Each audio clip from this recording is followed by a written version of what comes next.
நீங்கள்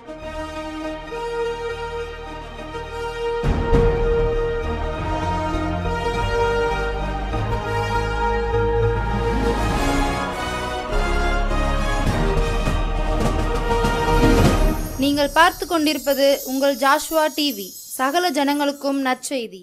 கடைசி காலத்தில் தேவன் தேடும் வாலிபனா நீ? கர்த்தருக்காக எழும்பி பிரகாசிக்க ஆசைப்படுகிறாயா நீ? கடைசி காலத்தில் பாவத்தில் விளைவிக்கும் பிசாசின் தந்திரங்களை அழிக்க ஆயத்தப்படுகிற வாலிபனா நீ? ஜாஷ்வா டிவி மற்றும் தீர்க்க தரிசன சந்ததி சர்வதேச ஊழியங்கள் வழங்கும் தீர்க்க தரிசன சந்ததி நேரம். தரிசனம் தேவை, தெய்வ தரிசனம் தேவை, தேசத்தை சுதந்தரிக்க தரிசனம் தேவை. இந்த நிகழ்ச்சி உங்களுக்கு வழங்குபவர்கள் நாதன் டிம்பர்ஸ் துணை நிறுவனமான நாதன் பர்னிச்சர். ஆண்டவரும் அருமை இரட்சகருமாகிய ஆண்டவராக இயேசு கிறிஸ்துவின் ஈடு இணையற்ற நாமத்தில் உங்கள் யாவருக்கும் அன்பின் வாழ்த்துக்கள். ஜாஷ்வா டிவியின் மூலமாகவும் தீர்க்க தரிசன தலைமுறை ஊழியத்தின் சார்பாகவும் உங்கள் யாவரும் அன்போடு வாழ்த்து வரவேற்கிறோம். நம்மளை ஆண்டவருடைய நல்லவர். கடந்த 9 மாதங்களும் கர்த்தருடைய ஆவியானவர் நம்மளை கண்ணின் மணி போல பாதுகாத்து இந்த 10வது மாதத்தை காண செய்திருக்கிறார். அல்லேலூயா. வேத வசனம் சொல்லுகிறது, சாலமோன் கட்டின தேவாலயத்திலே கர்த்தருடைய மகிமை இறங்கி வந்தது, கர்த்தருடைய பிரசன்னம் இறங்கி வந்தது. ஒருவேளை நீங்கள் இருக்கிற சூழ்நிலை எப்படிப்பட்டதாக இருக்கலாம், தேவ பிரசன்னம் இறங்கி வரும் பட்சத்திலே காரியங்கள் மாறுதலாய் முடிகிறதை நாம் பார்ப்போம். ஆமேன் சொல்லுங்க.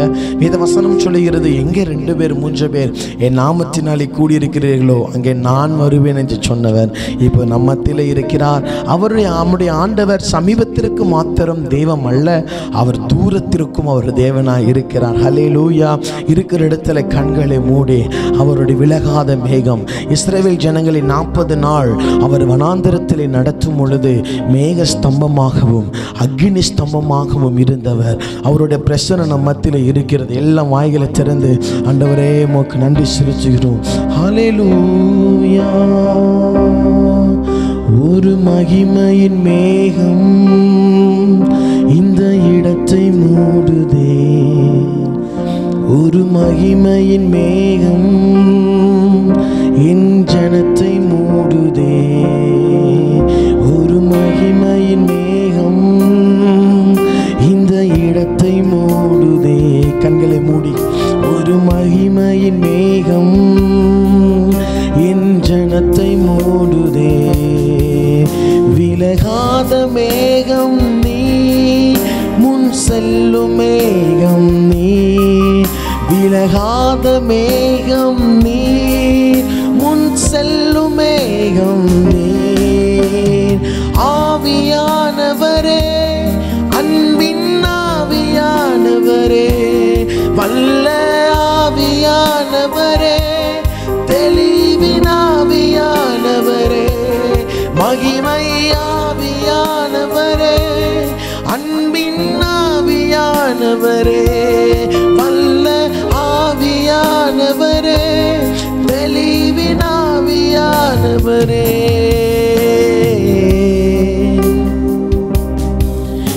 என் பேச்சில, என் மூச்சில, என் சொல்லுல, என் செயலில கலந்திருக்கீங்க.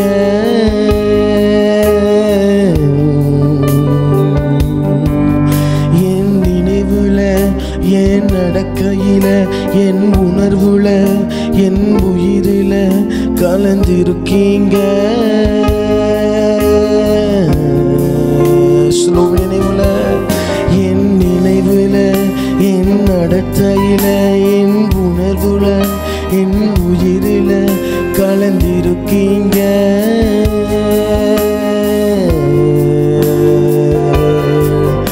என் நினைவுல, என் நடத்தையில, ஆமாப்பா எங்க உயிரில கலந்திருக்கிறவரை கலந்திருக்கீங்க. அன்பினாவியானவரே, அன்பினாவியானவரே,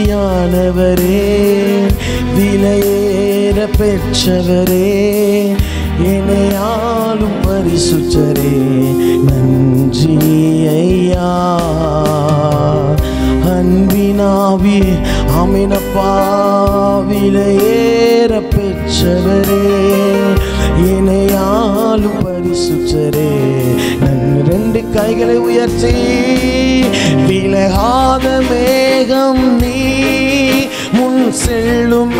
மேகம் நீர், விலகாத மேகம் நீர், முன் செல்லும் மேகம் நீர். ஆவியானவரே, அன்பின் ஆவியானவரே, வல்ல ஆவியானவரே, தெளிவின் ஆவியானவரே, மகிமை ஆவியானவரே, அன்பின் ஆவியானவரே, வல்ல ஆவியானவரே, தெளிவின் ஆவியானவரே. சொல்லுவோம். அன்பின் ஆவியானவரே. அவர் நம்முடைய வாழ்க்கையில வந்தா சகலமும் நேர்த்தியாய் மாறிவிடும். எத்தனை பேர் சொல்ல முடியும்? அன்பின் ஆவியானவரே, அன்பின் ஆவியானவரே, விலையேற பெற்றவரே, இணையாலும் பரிசுத்தரே, நன்றி ஐயா.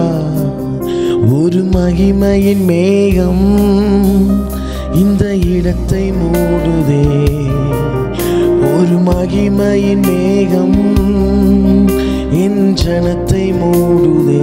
சொல்லும் மகிமை, ஒரு மகிமையின் மேகம். ரபாலாயா கத்துசாயா மந்தலவா, ஒரு மகிமையின் மேகம் என் ஜனத்தை மூடுதே.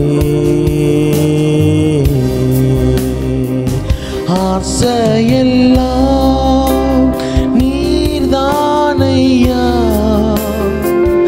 தேவையெல்லாம் நீர்தானையா. ஆசையெல்லாம் நீர்தானையா. சொல்லுவோம். தேவையெல்லாம் நீர்தானையா. ரட்சகரே இயேசுநாதா, தேவையெல்லாம் நீர்தானே. ரட்சகரே இயேசுநாதா, தேவையெல்லாம் நீர்தானே. எங்கள் தேவையெல்லாம் நீர்தானே, எங்கள் தேவையெல்லாம் நீர்தானே. எல்லாம் வாயிலிருந்து நடத்தினீங்களேப்பா, என்னை பரிசுத்தமா பாதுகாத்து கொண்டீங்களப்பா, விபத்துகளுக்கு நீங்களாக்கி கொண்டீங்களேப்பா, பிசாசுகளை தொடாதபடிக்கு, சத்துரு எங்கள் மேலே பெயர் கொள்ளாதபடி, ஜெயம் கொள்ளாதபடிக்கு ஆவியானவர்களை வேலை அடைத்துக் கொண்டீங்களே, உமக்கு நன்றி சுவாமி. ஹல்லேலூயா. உம்முடைய பிரசன்னத்திற்காய் நன்றி அப்பா, உம்முடைய திவ்ய பிரசன்னத்திற்காய் நன்றி செலுத்துகிறோம். இந்த முதல் மாதத்தில் இந்த தீர்க்க தரிசன சந்ததி இந்த ப்ரோக்ராம் மூலமாய் நாங்கள் உயர்த்துகிறோம், ஒரு கூட்டமாய் சேர்ந்து உயர்த்துகிறோம். நீங்கள் நடத்துகிறவர் நீ நல்லவராயிருக்கிறீர், நல்ல எபினேசராயிருக்கிறீர், எங்களை பாதுகாக்கிற நல்ல தகப்பனாயிருக்கிறீர். உம்முடைய அன்பின் கிருபைகளுக்காக நாங்கள் நன்றி செலுத்துகிறோம், நன்றி செலுத்துகிறோம், நன்றி செலுத்துகிறோம். நீர் ஒருவரே கர்த்தர், the God Lord Almighty, you are a holy holy holy. சேனைகளின் கர்த்தர், அவர் பரிசுத்தர், அவர் பரிசுத்தர், அவர் பரிசுத்தர். கர்த்தருடைய சத்தம் காதேஸ் வனாந்தரத்தை அதிர பண்ணும், கர்த்தருடைய சத்தம் பெண் மான்களை ஈனச் செய்யும், கர்த்தருடைய சத்தம் ஊனையும் கணக்கையும் ரெண்டாக பிளக்கும். ஆதியிலே வார்த்தை இருந்தது, அந்த வார்த்தை தேவனிடத்தில் இருந்தது, அந்த வார்த்தை தேவனாய் இருந்தது, சகலமும் அவருக்குள்ளே அவராலே உண்டாக்கப்பட்டாயிற்று. எம்மா ஒரு சீஷரின் மனக்கண்களை திறந்தவர், லீதியாளின் இருதயத்தை திறந்தவர், கழுதையின் வாயை திறந்தவர், பூட்டப்பட்ட நோவாவின் வாசலுக்கு பேழையின் வாசல்களை திறந்தவர். ராஜா, ஜனம் உம்முடையது, வார்த்தை உம்முடையது, அடிமையும் உம்முடையவன். நீர் பேசும், நாங்கள் கேட்கிறோம். இயேசுவின் நாமத்தில் நல்ல பிதாவே, ஆமென். Praise the Lord. அல்லேலூயா. ஆண்டவர் நல்லவர். மீண்டும் இந்த மாதமும் உங்கள் யாவரையும் சந்திப்பதிலே மிக்க மகிழ்ச்சி அடைகிறோம். தொடர்ந்து நாங்கள் உங்களுக்காக ஜெபிக்கிறோம், நீங்களும் எங்களுக்காக ஜெபிப்பீர்கள் என்று நாங்கள் கர்த்தருக்குள்ளே நம்புகிறோம். அல்லேலூயா சொல்லுவோம். அல்லேலூயா. நாம் மூலமாக நம்முடைய கர்த்தர் நம் மூலமாக இந்த ப்ரோக்ராம் மூலமாய் இந்த ஜாஷ்வா டிவி மூலமாய் நம்முடைய குடும்பத்திற்கு அநேக சத்தியங்களை கொண்டு வருகிறார். போன மாதம் நாம் தியானித்த காரியங்கள் பக்தி, வைராக்கியம் என்கிற பேரில் ஒரு 4-5 காரியத்தை கர்த்தர் நம்ம கூட பேசினார். சபையை குறித்தான பக்தி வைராக்கியம், தேவன் மீது உள்ள பக்தி வைராக்கியம், மாம்சத்தை உள்ளான பக்தி வைராக்கியம் எப்படி இருக்கணும், ஏன் இந்த வைராக்கியம் தேவை, எல்லாவற்றையும் ஆண்டவர் நமக்கு அருமையாய் கற்று தந்தார். அல்லேலூயா. இந்த நாளில் கூட நேற்று தினத்தில் தேவ சமூகத்தில் ஆண்டவரே நாங்கள் எதை தியானிக்கணும் எங்க கூட சொல்லுங்க அனுகும்போது ஆண்டவர் எனக்கு சொன்னார், இந்த மாதம் முழுவதும் நாம் தியானிக்க போகிற ஒரு தலைப்பு அபிஷேகத்தை குறித்து நாம் தியானிக்க போகிறோம். ஏன்னு கேட்டா இந்த வாழ்கிற இந்த உலகத்திலே அபிஷேகம் என்பது நமக்கு ரொம்ப மிகவும் முக்கியமான ஒரு காரியமா இருக்கிறது. அல்லேலூயா. கர்த்தர் நம்மோடு பேசுவாராக, கர்த்தர் நம்மோடு இடைபடுவாராக. என்னோடு கூட வேத புஸ்தகத்தை திருப்பிக் கொள்ளுங்கள். யோவேல் தீர்க்கதரிசியின் புஸ்தகம் 2வது அதிகாரம் வசனம் 28 வசனம் 29 நான் வாசிக்கிறேன், நீங்கள் கேளுங்கள். தீர்க்கதரிசியாக யோவேலின் புஸ்தகம் 2வது அதிகாரம் 28-29 வசனம். அதற்கு பின்பு நான் மாம்சமான யாவர் மேலும் என் ஆவியை ஊற்றுவேன். அப்பொழுது உங்கள் குமாரரும் உங்கள் குமாரத்திகளும் தீர்க்க தரிசனம் சொல்லுவார்கள். உங்கள் மூப்பர்கள் சொப்பனங்களையும் உங்கள் வாலிபர்கள் தரிசனங்களையும் காண்பார்கள்.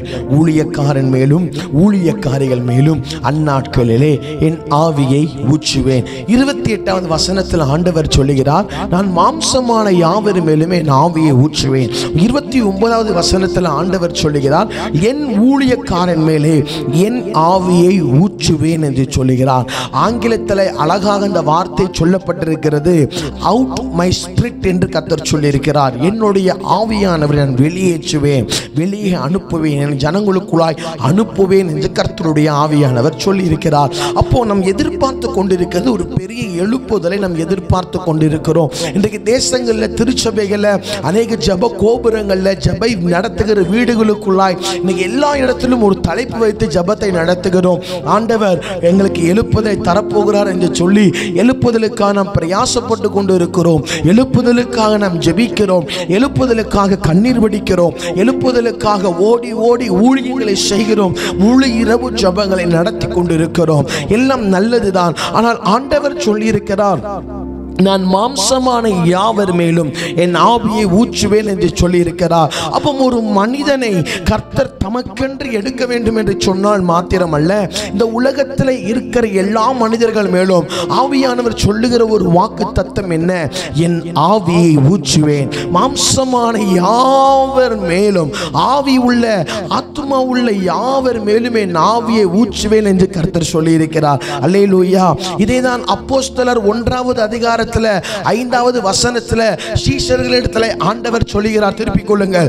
அப்போஸ்தலர் 1வது அதிகாரம் 5வது வசனம் 4வது வசனத்தை நீங்க பார்த்தீர்கள் என்று சொன்னால், அன்றியும் அவர்களுடனே கூடி வந்திருந்த போது அவர்களை நோக்கி, யோவான் ஜலத்தினாலே ஞானஸ்தானம் கொடுத்தான், நீங்கள் சில நாளுக்குள்ளாய் பரிசுத்த ஆவியினாலே ஞானஸ்தானம் பெறுவீர்கள். யோவான் ஜலத்தினால் ஞானஸ்தானம் கொடுத்தான், நான் உங்களுக்கு எப்படி ஞானஸ்தானத்தை கொடுக்க போகிறேன், பரிசுத்த ஆவியால் உங்களுக்கு ஞானஸ்தானம் கொடுக்க போகிறேன் என்று கர்த்தர் சொல்லுகிறார். ஆகையால் நீங்கள் எருசலேமை விட்டு போகாமல் என்னிடத்தில் கேள்விப்பட்ட பிதாவின் வாக்குத்தத்தம் நிறைவேற காத்திருங்கள். ஆண்டவர் சொல்லுகிறார், நீங்கள் இன்னும் கொஞ்ச நாளிலே பரிசுத்த ஆவியினாலே ஞானஸ்தானம் பெறுவீர்கள். நீங்கள் பரிசுத்த ஆவியினாலே ஞானஸ்தானம் பெறுவீர்கள். என்னிடத்தில் கேள்விப்பட்ட, அதாவது நான் உங்களுக்கு எதை சொன்னேனோ, என்னிடத்தில் கேள்விப்பட்ட பிதாவின் வாக்குத்தத்தம் நிறைவேற நீங்கள் காத்திருங்கள் என்று கர்த்தருடைய ஆவியானவர் சொல்லி இருக்கிறார். அல்லேலூயா. பிதாவின் வாக்குத்தத்தம் என்ன? யோவான் உங்களுக்கு ஜலத்தினாலே ஞானஸ்தானம் கொடுத்தான், நானோ சில நாளிலே என்னுடைய பரிசுத்த ஆவியினாலே உங்களுக்கு ஞானஸ்தானத்தை தருவேன் என்று கர்த்தர் சொன்னார். எனக்கு அருமையானவர்களே, என்றைக்கு சீஷர்கள் மேல் வீட்டு அறையில் ஏறினார்களோ அன்றைக்கு வானம் திறக்கப்பட்டு ஆவியானவர் எருசலேமிலே ஊற்றப்படுகிறார். முதல் ஆவியானவர் எங்கே ஊற்றப்பட்டார்? எருசலேமிலே ஜனங்களுக்கு மத்தியிலே ஊற்ற ஊற்றப்பட்டார். வசனம் சொல்லுகிறது அவர்கள் கூடியிருந்த இடம் அசைந்ததாம். இன்றைக்கு ஆண்டவருடைய கர்த்தருடைய ஆவியானவர் நமக்கு சொல்லுகிறார், நான் உனக்கு அபிஷேகத்தை தர விரும்புகிறேன். ஏன் இந்த அபிஷேகம் வேணும்? எதற்கு எல்லா ஊழியர்களும் சொல்லுகிறார்கள் அபிஷேகத்தை பெற்றுக்கொள்ளுங்கள், அபிஷேகத்தை பெற்றுக்கொள்ளுங்கள் என்று. அப்போஸ்தலர் 10:38 வசனம் விதமாக சொல்லுகிறது, நசரேயனாகிய இயேசுவை தேவன் பரிசுத்த ஆவியினாலும் வல்லமையினாலும் அபிஷேகம் பண்ணினார். ஐயா, உங்களுக்காகவும் எனக்காகவும் இந்த பூமியில ஏழை அவதாரத்தை எடுத்து மாட்டு தொழுவத்திலே பிறந்து சிங்காசனத்தை விட்டு இறங்கி சிலுவையை சுமந்த அந்த இயேசு கிறிஸ்துவை பிதாவாகிய தேவன் பரிசுத்த ஆவியினாலும் வல்லமையினாலும் நிரப்பினாராம். அப்போ இந்த சத்தத்தை கேட்டுக்கொண்டிருக்கிற எனக்கு அருமையான வாலிப சகோதரனே, எனக்கு அருமையான வாலிப சகோதரியே, தேவ பிள்ளைகளே, கர்த்தருடைய ஆவியானவர் சொல்லுகிறார், என் குமாரனாகிய இயேசுவை நான் பரிசுத்த ஆவியினாலும் வல்லமையினாலும் அபிஷேகித்தேன். அப்போ ஒரு தெய்வத்திற்கு ஒரு அபிஷேகமே தேவைப்பட்டது என்று சொன்னால், இந்த உலகத்திலே மாம்சத்தோடு போராடி கொண்டிருக்கிற, மாம்சத்திலே கண்ணீர் வடித்துக் கொண்டிருக்கிற தேவ பிள்ளையே, உனக்கும் எனக்கும் அபிஷேகம் தேவைப்படுகிறது என்பதை நாம் மறந்துவிடக் கூடாது. அல்லேலூயா. வேதாகமத்தில் சொல்லப்பட்டிருக்கிற அபிஷேகத்தை குறித்தான சில தகவல்களை உங்களுக்கு நீங்க சொல்லி தருகிறேன். பழைய ஏற்பாட்டில் அபிஷேகத்தை எப்படி குறிக்கிறார்கள் என்று சொன்னால், மாசா என்று குறிக்கிறார்கள். இது எபிரேய மொழியிலே, எபிரேய வார்த்தையிலே 69 முறை சொல்லப்பட்டிருக்கிறது. பழைய ஏற்பாட்டில் அபிஷேகத்தை எப்படி குறிக்கிறார்கள்? மாசா என்று குறிக்கிறார்கள். இது எபிரேய மொழியிலே 69 முறை சொல்லப்பட்டிருக்கிறது. வேத வசனம் இப்படியாக சொல்லுகிறது. அப்போஸ்தலர் 10:38 ஆண்டவர் சொல்லுகிறார், நசரேயனாகிய இயேசுவை தேவன் பரிசுத்த ஆவியினாலும் வல்லமையினாலும் அபிஷேகம் பண்ணினாராம். எனக்கு அருமையானவர்களே, ஆண்டவராகிய இயேசு கிறிஸ்துவுக்கே ஒரு அபிஷேகம் தேவைப்பட்டது என்று சொன்னால், இந்த உலகத்தில் கண்ணீருடன் கஷ்டத்தோடு போராடி கொண்டிருக்கிற வாலிப தம்பி, வாலிப தங்கச்சி, உனக்கும் எனக்கும் இந்த அபிஷேகம் ரொம்ப தேவைப்படுகிறது. உனக்காக ஒரு சில காரியத்தை வேதாகமத்தில் சொல்லப்பட்டிருக்கிற காரியங்களை உங்களுக்கு சொல்லுகிறேன். இது ஒரு தகவல். இதை நீங்கள் எழுதி வைத்துக் கொண்டால் உங்களுக்கு மிகவும் பிரயோஜனமாக இருக்கும் என்பதிலே எந்த மாற்றமும் இல்லை. பழைய ஏற்பாட்டிலே அபிஷேகத்தை ஒரு வார்த்தையை சொல்லி குறிக்கிறார்கள்.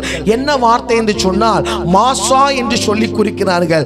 மாஷா அப்படி என்று சொன்னால், இந்த வேத புஸ்தகத்தில் இது 69 முறை சொல்லப்பட்டிருக்கு. பழைய ஏற்பாட்டிலே இது எபிரேய மொழி. மாசா என்று சொன்னால் ஒரு எபிரேய மொழி. அப்படி என்று சொன்னால் அபிஷேகத்தை குறிக்கப்பட்டிருக்கிறது. மாசா என்று சொன்னால் என்ன அர்த்தம் அப்படின்னு கேட்டால், எண்ணெயை ஊற்றுதல், தடவுதல், பூசுதல் என்று அர்த்தம் கொள்ளப்படுகிறது. சரிங்களா? இப்ப புதிய ஏற்பாட்டில் அபிஷேகத்தை ஒரு 4 விதமான பெயர்களை சொல்லுகிறார்கள். ஒன்று என்ன சொல்லுகிறார்கள்? அலிபோ என்று சொல்லுகிறார்கள். அலிபோ என்று சொன்னால் இது ஒரு கிரேக்க வார்த்தையாக இருக்கிறது. இதை நீங்கள் பார்த்தீங்க சொன்னா புதிய ஏற்பாட்டில் ஏறத்தாழ 8 முறை அலிபோ என்று சொல்லப்படுகிற கிரேக்க வார்த்தை அது பதப்படுத்தப்பட்டு பயன்படுத்தப்பட்டிருக்கிறது. நீங்கள் பார்த்தீங்கன்னா இதுக்கு என்ன அர்த்தம் என்று கேட்டால், சரீரத்திலே நேரடியாக எண்ணெயை பூசுதல் என்று அர்த்தம். மார்க் 6:13 வாசித்து பாருங்கள். யாக்கோபு 5:14 வாசித்து பாருங்கள். லூக்கா 7:38 வாசித்து பாருங்கள். லூக்கா 7:46 வாசித்து பாருங்கள். இதிலே இந்த குறித்தான காரியங்களை சொல்லப்பட்டிருக்கிறது.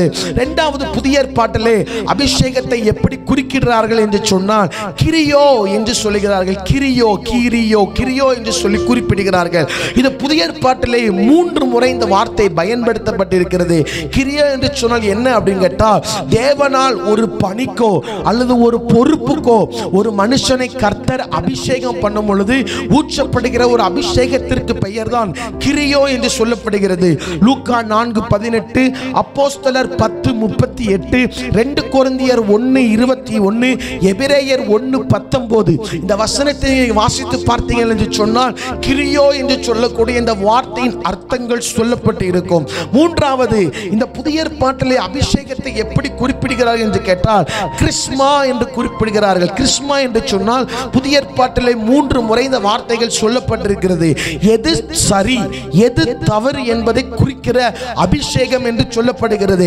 யோவான் 14:16, யோவான் 17:26, 1 கொரிந்தியர் 2:10-16 வசனங்கள், எபேசியர் 1வது அதிகாரம் 17-18 வசனத்தில் பார்த்தீங்கன்னா இந்த கிறிஸ்மா என்று சொல்லக்கூடிய இந்த வார்த்தைக்கு உண்டான பலன்களையும் அந்த பதில்களையும் இதில் சொல்லப்பட்டிருக்கிறது.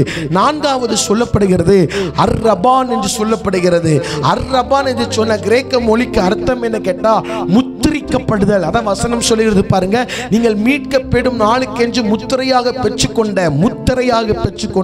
அப்போ முத்திரையாகி கர்த்தர் நம்ம மேல் முத்திரைகளை போடுகிற அந்த வார்த்தைக்கு அர்ரபான் என்று பொருள். ஓகே, இதெல்லாம் இருக்கட்டும். வேதாகமத்தை பொறுத்த வரைக்கும் அபிஷேகம் என்று சொல்லப்பட்டிருக்கிற வார்த்தை 112 இடத்திலே சொல்லப்பட்டிருக்கிறது. அபிஷேகம் என்று சொல்லப்பட்ட வார்த்தை 112 முறை. நேரம் இல்லாததனால் வேகமாய் உங்களுக்கு அதை சொல்லுகிறேன். நீங்கள் முடிந்தவர்கள் எழுதி வைத்துக் கொள்ளுங்கள். இது மீண்டும் யூடியூப்ல இருக்கும், நீங்க எப்பனாலும் எடுத்து பார்த்துக் கொள்ளலாம். அபிஷேகம் என்ற வார்த்தை 112 முறை வேதாகமத்தில் சொல்லப்பட்டிருக்கிறது. ஆசாரியர்களை குறித்து, ஆசாரியர்கள் சம்பந்தப்பட்டு வேதாகமத்தில் கர்த்தர் 18 முறை அபிஷேகத்தை சொல்லி இருக்கிறார். ராஜாக்கள் சம்பந்தப்பட்டு வேதாகமத்தில் 65 முறை ஆண்டவர் இந்த அபிஷேகத்தை குறித்து சொல்லி இருக்கிறார். தீர்க்கதரிசிகள் சம்பந்தப்பட்டு 3 முறை கர்த்தர் அபிஷேகத்தை குறித்து சொல்லி இருக்கிறார். ஆசரிப்பு கூடாரம் அதனுடைய பனிமுட்டுகள் சம்பந்தப்பட்டு 11 முறை கர்த்தர் இந்த அபிஷேகத்தை குறித்து சொல்லி இருக்கிறார். கேருபீன்கள் சம்பந்தப்பட்டு 1 முறை கர்த்தர் அபிஷேகத்தை குறித்து சொல்லி இருக்கிறார். பெத்தேலில் தூண், யாக்கோபு அபிஷேகம் பண்ணப்பட்ட பெத்தேலின் தூளை குறித்து 1 முறை கர்த்தர் அபிஷேகத்தை குறித்து அதில் சொல்லி இருக்கிறார். வெளிப்படுத்துதல் 11வது அதிகாரம் 3-4 வசனத்தில் நீங்க பார்த்தீங்கன்னா 2 சாட்சிகளை குறித்து அபிஷேகம் சொல்லப்பட்டு இருக்கிறது. இயேசு கிறிஸ்து சம்பந்தப்பட்டு வேதாகமத்தில் 9 முறை அபிஷேகத்தை குறித்து சொல்லப்பட்டிருக்கிறது. சபை சம்பந்தப்பட்டு வேதாகமத்தில் 3 முறை சொல்லப்பட்டிருக்கிறது. ஆக மொத்தம் கணக்கு பண்ணி பார்ப்போம் என்று சொன்னால் 112 முறை இந்த அபிஷேகத்தை குறித்து சம்பந்தப்பட்டமான வேத வாக்கியங்கள் வேதாகமத்தில் ஆவியானவர் நமக்கு தந்திருக்கிறார். ஓகே பிரதர், இப்ப வேதாகமத்தில் பழைய ஏற்பாட்டு காலத்திலும் கர்த்தர் அபிஷேகம் பண்ணினாரா இப்படிங்கிற ஒரு கேள்வி எல்லாத்துக்கும் வரும் இல்ல. பழைய ஏற்பாட்டு காலத்தில் ஆண்டவர் அபிஷேகம் பண்ணினார்னு கேட்டா, பழைய ஏற்பாட்டு காலத்தில் கர்த்தர் தம்முடைய பிள்ளைகளை அபிஷேகம் பண்ணினார். வேகமாய் திருப்பிக் கொள்ளுவோம். 1 சாமுவேலின் புஸ்தகம் 10வது அதிகாரம் 1வது வசனத்தை நீங்கள் வாசிப்பீர்கள் என்று சொன்னால், அப்பொழுது சாமுவேல் தைல குப்பியை எடுத்து அவன் தலைமேல் வார்த்து அவனை முத்தம் செய்து, கர்த்தர் உன்னை தம்முடைய சுதந்திரத்தின் மேல் தலைவனாக அபிஷேகம் பண்ணினார். அப்ப வேதாகமத்தில் இருக்கிற முதல் அபிஷேகம் கர்த்தர். பழைய ஏற்பாட்டில் அபிஷேகம் எப்படி இருக்கிறது? ராஜாவாக அபிஷேகம் பண்ணப்படுதல். 1 சாமுவேல் 9:16 இந்த சம்பவம் சொல்லப்பட்டிருக்கிறது. அப்ப கர்த்தர் யாரை ராஜாவாக அபிஷேகம் பண்ணுகிறார்? பழைய ஏற்பாட்டில் சவுலை கர்த்தர் அபிஷேகம் பண்ணுகிறார். இரண்டாவது 1 சாமுவேல் 16:13 நீங்கள் வீட்டில் போய் வாசித்து பாருங்கள். கர்த்தர் தாவீதை ராஜாவாக அபிஷேகம் பண்ணுகிறார். 1 ராஜாக்கள் 19:16 வீட்டில் போய் வாசிச்சு பார்த்தீங்கன்னா, உன் ஸ்தானத்திலே, அதாவது யெகூவை நீ அபிஷேகம் பண்ணு, ராஜாவாக அபிஷேகம் பண்ணு என்று எலியா தீர்க்கனிடத்திலே கர்த்தர் பேசுகிறார். அப்ப பழைய ஏற்பாட்டிலும் அபிஷேகம் இருக்கிறது. முதல் அபிஷேகம் என்ன அபிஷேகம் என்று கேட்டால் ராஜாவாக அபிஷேகம் பண்ணப்படுதல். இரண்டாவது கர்த்தருடைய அபிஷேகம் பழைய ஏற்பாட்டில் எப்படி வெளிப்பட்டது? யாத்ராகமத்தின் புஸ்தகம் 29வது அதிகாரம் 7வது வசனத்தை நீங்கள் வாசிப்பீர்கள் என்று சொன்னால், ஆண்டவர் சொல்லுகிறார், அபிஷேக தைலத்தை எடுத்து அவன் தலையின் மேல் வார்த்து அவனை அபிஷேகம் பண்ணுவாயாக. மோசே கிட்ட கர்த்தர் சொல்லுகிறார், ஆரோனையும் அவனுடைய குமாரனையும் ஆசாரியனாக அபிஷேகம் பண்ணு. பழைய ஏற்பாட்டிலே முதல் அபிஷேகம் என்ன? ராஜாவாக அபிஷேகம் பண்ணுதல். இரண்டாவது கர்த்தர் சொல்லுகிறார், அவனை ஆரோனை ஆசாரியனாக அபிஷேகம் பண்ணு என்று கர்த்தர் சொல்லுகிறார். நீங்கள் அதே வசனத்தை நீங்கள் வாசி பார்த்தீங்கன்னா சங்கீதம் 133:2 ஆரோனின் அபிஷேகம் எப்படிப்பட்டது? அது ஆரோனுடைய சிரசின் மேல் ஊற்றப்பட்டு அவனுடைய தாடியில் வடிகிறதும் அவனுடைய அங்கியின் மேல் இறங்குவதுமான நல்ல தைலத்திற்கு ஒப்பாயிருக்கிறது என்று சொல்லப்பட்டிருக்கிறது. அப்போ பழைய ஏற்பாட்டிலும் அபிஷேகம் இருந்தது. முதல் அபிஷேகம் என்ன அபிஷேகம்? ராஜாவாக அபிஷேகிக்கப்படுதல். இரண்டாவது எப்படிப்பட்ட அபிஷேகம்? ஒரு ஆசாரியனாக அபிஷேகிக்கப்படுதல். மூன்றாவது அபிஷேகம் என்ன அபிஷேகம் என்று கேட்டால் தீர்க்கதரிசியாக அபிஷேகம் பண்ணப்படுதல். இன்னைக்கு 1 ராஜாக்கள் 19:16 கிட்ட எலியா தீர்க்கதரிசி கிட்ட கர்த்தர் சொல்லுவார், எலியா தீர்க்கதரிசியே, உன் ஸ்தானத்திலே எலிசாவை அபிஷேகம் பண்ணு. உன் தீர்க்க தரிசன ஸ்தானத்திலே நீ எலிசாவை அபிஷேகம் பண்ணு என்று கர்த்தர் சொன்னார். அப்ப முதல் அபிஷேகம் ராஜாவாக அபிஷேகிக்க பண்ணப்படுதல். இரண்டாவது அபிஷேகம் ஆசாரியனாக அபிஷேகிக்க பண்ணப்படுதல். மூன்றாவது அபிஷேகம் தீர்க்கதரிசியாக அபிஷேகம் பண்ணப்படுதல். நான்காவது ஒரு அபிஷேகம் இருக்கிறது. யாத்ராகமத்தின் புஸ்தகம் 40வது அதிகாரம் 9வது வசனத்தை நாம் வாசிப்போம் என்று சொன்னால் ஆண்டவர் சொல்கிறார், அபிஷேக தைலத்தை எடுத்து வாசல் ஸ்தலத்தையும் அதில் உள்ள யாவையும் அபிஷேகம் பண்ணி அதையும் அதில் உள்ள சகல பனிமூட்டைகளையும் பரிசுத்தப்படுத்துவாயாக. 10வது வசனம், தகன பலிபீடத்தையும் அதன் சகல பனிமூட்டைகளையும் அபிஷேகம் பண்ணி. 11வது வசனம், தொட்டியையும் அதன் பாதத்தையும் அபிஷேகம் பண்ணி பரிசுத்தப்படுத்துவாயாக. அப்ப நான்காவது அபிஷேகம் என்ன அபிஷேகம்? ஆசரிப்பின் கூடாரத்தில் உள்ள பனிமூட்டுகளை கர்த்தர் அபிஷேகம் பண்ணுகிறார். அல்லேலூயா, அல்லேலூயா. அப்ப 4 அபிஷேகம். அப்ப நம்ம சொல்லக்கூடாது பழைய ஏற்பாட்டில் அபிஷேகம் இல்ல, புதிய ஏற்பாட்டில் அபிஷேகம் வந்தது நம்ம சொல்லக்கூடாது. பழைய ஏற்பாட்டில் என்ன அபிஷேகம்? ஒரு மனுஷனை கர்த்தர் ராஜாவாய் அபிஷேகம் பண்ணுகிறார், ஒரு மனிதனை கர்த்தர் ஆசாரிய அபிஷேகத்தில் நிரப்புகிறார், ஒருவனை தீர்க்கதரிசியாக அபிஷேகம் பண்ணுகிறார். நான்காவது, தம்முடைய ஆசரிப்பு கூடாரத்தில் இருக்கிற பனிமூட்டைகளையும் தகன பலியிடுகிற பாதத்தையும் பொருட்களையும் தொட்டியையும் கர்த்தர் அபிஷேக தைலத்தினால் நிரப்புகிறார். அல்லேலூயா. அப்போ புதிய ஏற்பாட்டில் அபிஷேகம் எப்படி மாறுபடுதுன்னு கேட்டா எப்படி தெரியுமா மாறுபடுது? நீங்க வாசித்து பார்ப்பீர்கள் என்று சொன்னால் 1 பேதுருவின் புஸ்தகம் 2வது அதிகாரம் 9வது வசனம் சொல்லுகிறது, நீங்களோ உங்களை அந்தகாரத்திலிருந்து தம்முடைய ஆச்சரியமான ஒளியினிடத்திற்கு வரவழைத்தவருடைய புண்ணியங்களை அறிவிக்கும்படி தெரிந்து கொள்ளப்பட்ட சந்ததியாகவும் ராஜரீகமான ஆசாரிய கூட்டமாகவும் பரிசுத்த ஜாதியாகவும் அவருக்கு சொந்தமான ஜனமாகவும் இருக்கிறீர்கள். அடுத்தது அதே வசனத்துல வெளிப்படுத்துதல் 1:6 பார்த்த வசனம் சொல்கிறது, தேவனுக்கு முன்பாக நம்மை ஆசாரியர்களும் ஆக்கின அவருடைய மகிமையும் வல்லமையும் என்றென்றைக்கும் உண்டாயிருப்பதாக. அப்போ பழைய ஏற்பாட்டில் ஆண்டவர் ஒரு மனுஷனை ராஜாவா அபிஷேகம் பண்ணுகிறார், ஒரு மனுஷனை ஆசாரியனா அபிஷேகம் பண்ணுகிறார். ஆனா புதிய ஏற்பாட்டில் ஆண்டவர் சொல்லுகிறார், பழைய ஏற்பாட்டு மாதிரி நீ அவனு கிடையாது. புதிய ஏற்பாட்டில் நீங்கள் எல்லாரும் ராஜாக்கள். அல்லேலூயா. நீங்கள் எல்லாரும் ஆசாரியர்கள், நீங்கள் எல்லாரும் என்னுடைய சொந்த ஜனம், பரிசுத்த ஜனம். ஏன்? அவருடைய புண்ணியங்களை அறிவிக்கும்படி புதிய ஏற்பாட்டில் ஆண்டவர் நம்மளை அபிஷேகம் பண்ணுகிறார். அல்லேலூயா. அப்போ ஒரு மனுஷனுக்கு அபிஷேகம் என்பது ரொம்ப முக்கியம். ஏன்னு கேட்டீங்கன்னா, எனக்கு அடிக்கடி என்னை பயமுறுத்துகிற ஒரு வேத வசனம் என்ன தெரியுமா? யோவான் புஸ்தகம் 3வது அதிகாரம் 5வது வசனத்தை நம்ம வாசிப்போம்னு சொன்னா, இயேசு பிரதியுத்தரமாக, ஒருவன் ஜலத்தினாலும் ஆவியினாலும் பிறவாவிட்டால் தேவனுடைய ராஜ்யத்தில் பிரவேசிப்பதில்லை என்று மெய்யாகவே சொல்லுகிறேன். ஆமென். அபிஷேகம் ரொம்ப முக்கியம் பிரதர். இன்றைக்கு நம்ம இந்த வாரம் நம்ம எதை தியானிச்சிருக்கிறோம் அப்படின்னா, அபிஷேகத்தை குறித்தான ஒரு அறிமுகம். ஆமென் சொல்லுங்க, அல்லேலூயா சொல்லுங்க.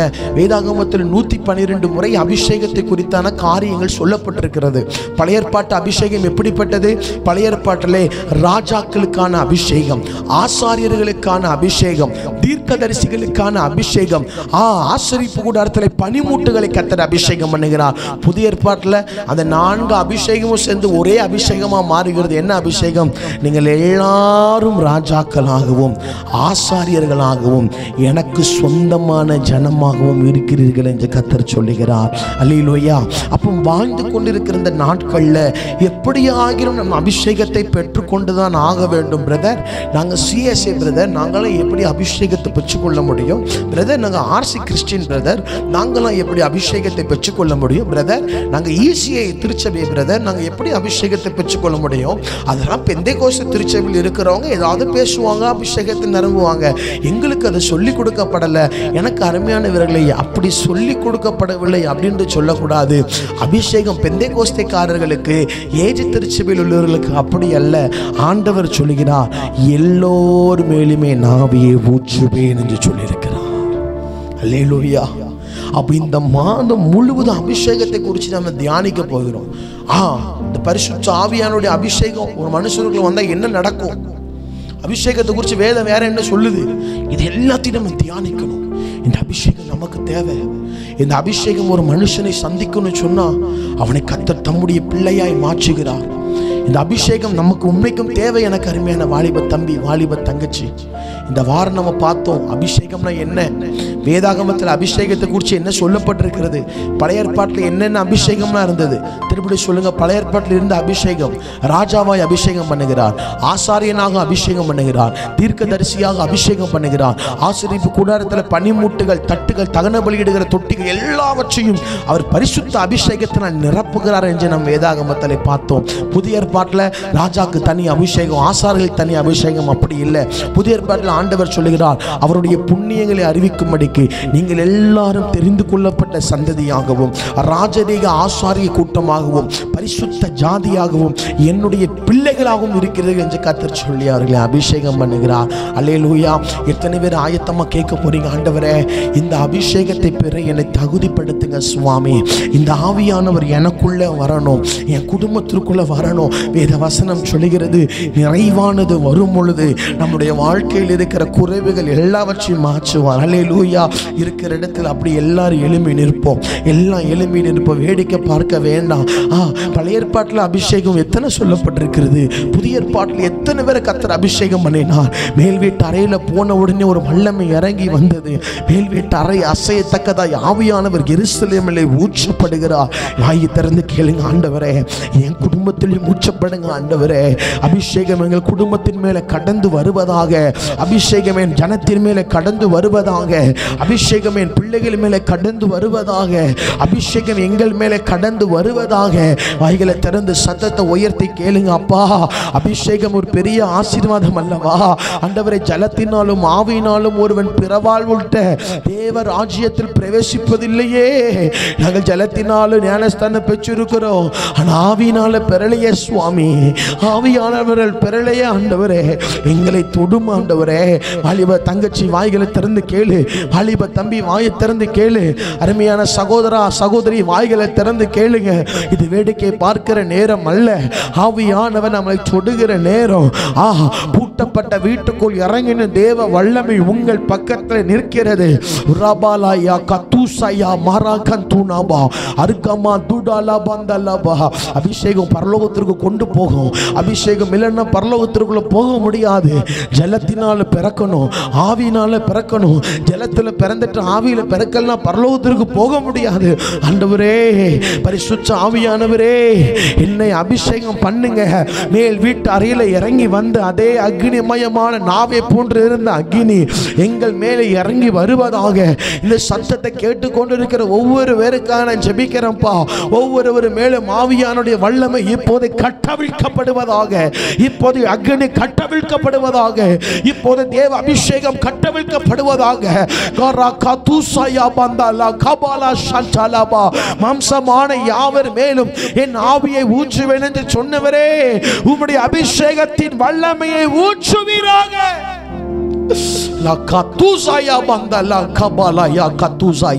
இப்போதை பலவீனப்பட்டவர்களுக்காக நான் ஜெபிக்கிறேன். பலவீனப்பட்ட எலும்புகள் பலன் அடைவதாக, பலவீனப்பட்ட சரீர பகுதிகள் பலன் அடைவதாக.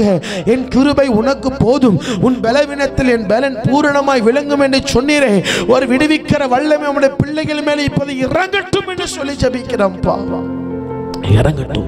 உங்க பிள்ளைகளை ஒப்பு கொடுக்கிறோம். இந்த வாரம் முழுவதும் நடத்தினரே உமக்கு ஸ்தோத்திரம் ஆண்டவரே. நாளை தினத்தில் காலையில ஆண்டவரே ஆராதனைக்கு கடந்து போக போறாங்க. ஆராதனையில் உங்களுடைய பிள்ளைகளை கூட பேசுவீராக. ஆராதனையில் தேவ மகிமை வெளிப்படுவதாக. ஆராதிக்கிற நேரத்தில் கர்த்தருடைய பிரசன்னம் இறங்கி வருவதாகப்பா. இந்த சத்தத்தை கேட்டுக்கொண்டிருக்கிற தாய் தகப்பன்மார்கள், தம்பி தங்கச்சிகள் ஒவ்வொருவரையும் மனதார ஆசீர்வதிக்கிறோம். இவர்கள் வாழ்ந்து சுகித்திருக்கும்படியாக நாங்கள் பிளஸ் பண்ணுகிறோம்ப்பா. நீங்க அப்படி செய்ய போகிற அந்த பெரிய கிருபைகளுக்காக ஸ்தோத்திரம். என்னுடைய பிள்ளைகளை ஆசீர்வதிங்க. இந்த ஜாஷுவா டிவிக்காக கொடுக்கிறவர்களுக்கும் ஸ்தோத்திரம், ஜெபிக்கிறவர்களுக்காக ஸ்தோத்திரம். இவர்களை எல்லாரையும் கர்த்தர் ஆசீர்வதிக்கும்படியா நாங்கள் ஜெபிக்கிறோம்ப்பா. உடைய பிள்ளைகள் நம்முடைய கரத்தில் ஒப்பு கொடுக்கிறோம். இன்றைக்கு அபிஷேகத்தை குறித்து ஒரு அறிமுகத்தை நாங்கள் கற்றுக்கொண்டோம். பழைய ஏற்பாட்டில் அபிஷேகம் எப்படி இருந்தது, புதிய ஏற்பாட்டில் அபிஷேகம் எப்படி மாறுபட்டது என்று கற்றுக்கொண்டோம். நாட்கள் வரும்போது கர்த்தருக்கு சித்தம் என்று சொன்னால் நாங்கள் இன்னும் அபிஷேகத்தை குறித்து தியானிக்க, அபிஷேகத்தை குறித்து ஒருவர் நாங்கள் பகுத்து போதிக்க எங்களுக்கு ஆவியானவர் இந்த கிருபைகளை அள்ளி தரும்படியாக நாங்கள் ஜெபிக்கிறோம். நீர் அப்படி செய்கிற பெரிதான கிருபைகளுக்காய் ஸ்தோத்திரம். என் ஜனம் ஆசீர்வதிக்கப்பட்டிருக்கட்டும். பள்ளி கல்லூரிகளில் எங்கள் ஜனங்கள் ஆசீர்வதிக்கப்படட்டும். பிள்ளைங்க ஸ்கூலுக்கு போயிட்டு வரும்போது சத்துருவின் கண்களுக்கு மாட்டாமல் பாதுகாத்துக்கோங்க. நீங்கள் அப்படி செய்கிற கிருபைகளுக்காக ஸ்தோத்திரம். இயேசுவின் நாமத்தில் ஜெபிக்கிறோம் நல்ல பிதாவே, ஆமென், ஆமென், ஹல்லேலூயா. இந்த வாரம் நம்ம அபிஷேகத்தை குறித்து ஒரு அறிமுகம். பழைய ஏற்பாட்டில் என்ன சொல்லப்பட்டிருக்கிறது, புதிய ஏற்பாட்டில் என்ன சொல்லப்பட்டிருக்கிறது, அபிஷேகத்தை குறித்தான ஒரு அறிமுகம். அடுத்த வாரம் அபிஷேகத்தை குறித்தான அடுத்த காரியம் நம்ம கற்றுக்கொள்ளுவோம். ஹல்லேலூயா. இது ரொம்ப முக்கியம். இந்த சத்தியம் நம்ம ரொம்ப தேவை. ஆவியானவரை குறித்தான உபதேசம் நமக்கு மிகவும் அவசியமாகவே இருக்கிறது. ஹல்லேலூயா. கர்த்தர் நல்லவர். இந்த அரை மணி நேரம் நம்ம கூட கர்த்தருடைய ஆவியானவர் பேசினால் தொடர்ந்து இந்த ஜாஷுவா டிவிக்காகவும் தீர்க்க தரிசன தலைமுறை ஊழியங்களுக்காகவும் ஜெபித்துக் கொள்ளுங்கள். உங்களுக்கு ஏதாவது ஜெப குறிப்புகள் இருக்கும் என்று சொன்னால் நீங்கள் தொடர்பு கொள்ளுங்கள். உங்களுக்காக ஜாஷுவா டிவியில் இணைந்திருக்கிற ஊழியர்களும் விசுவாச பிள்ளைகளும் தொடர்ந்து ஜெபம் பண்ணி கொண்டிருக்கிறார்கள். உங்கள் ஜெபத்திற்கு நிச்சயமாகவே ஆண்டவர் பதில் தருவார். உங்கள் நம்பிக்கை வீண் போகாது. அடுத்த வாரம் நம்ம சந்திக்கும் வரைக்கும் கர்த்தருடைய கிருபையும் கர்த்தருடைய பிரசன்னம் கர்த்தருடைய தயவு உங்களோடும் எனக்கூடும் எப்பொழுதும் இருப்பதாக. ஆமென், ஆமென். God bless you. மாப்பிள்ளை வீட்டுக்காரங்க வந்துட்டாங்க. வாங்க வாங்க வாங்க வாங்க வாங்க.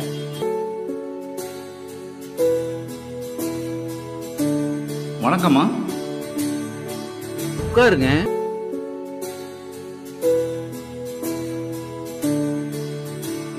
பொண்ணை கூப்பிட்டு வாமா.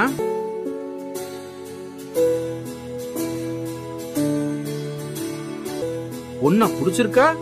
பொண்ணை பிடிச்சிருக்குது. உங்க பர்னிச்சர்ஸ் ரொம்ப அழகா இருக்குது. அதுவா, எங்க அப்பா காலத்துல இருந்தே வீட்டுக்கு தேவையான ஜன்னல், கதவு எல்லாத்தையுமே கடையாளூர் நாதன் டிம்பர்ஸ்ல தான் வாங்குவோம். இப்போ அவங்களோட புது பர்னிச்சர் ஷோரூம் சங்கரன் கோவில் ரோடு கடையாளூர் மிக பிரம்மாண்டமா ஆரம்பிச்சிருக்காங்க.